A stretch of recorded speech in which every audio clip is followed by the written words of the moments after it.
சென்னை தெற்கு மாவட்டம் சோழிங்கநல்லூர் சட்டமன்ற தொகுதிக்குட்பட்ட 186வது வட்டத்தில் திமுக தலைவர் தமிழ்நாடு முதலமைச்சர் மு.க.ஸ்டாலின் ஆணைக்கிணங்க மாவட்ட கழக செயலாளர் அமைச்சர் மா. சுப்பிரமணியன் அறிவுறுத்தலின்படி ஓரணியில் தமிழ்நாடு உறுப்பினர் சேர்க்கை உறுதுணையாக இருந்த வட்டக்கழகத்தைச் சேர்ந்த BLA2 BDA நிர்வாகிகளுக்கு பரிசுப் பொருட்கள் வழங்கும் நிகழ்ச்சி வட்டக்கழக செயலாளர் வழக்கறிஞர் ரா. குமாரசுவாமி ஏற்பாட்டில் நடைபெற்றது.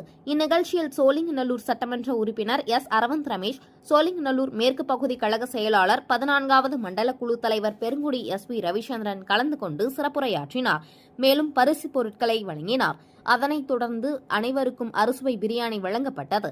இந்நிகழ்ச்சியில் 186வது வார்டு மாமன்ற உறுப்பினர் JK மணிகண்டன் மற்றும் வட்டக்கழக நிர்வாகிகள் லட்சுமணன், ஜம்புலிங்கம், ஜனார்த்தனன், வெங்கடேசன், லீலாவதி, மகேஸ்வரன், கோடீஸ்வரன், ஜெயசிங், அரசழகன், வசுமதி, மீனா உள்ளிட்ட கழக நிர்வாகிகள், மகளிர்கள் அனைவரும் கலந்து கொண்டனர்.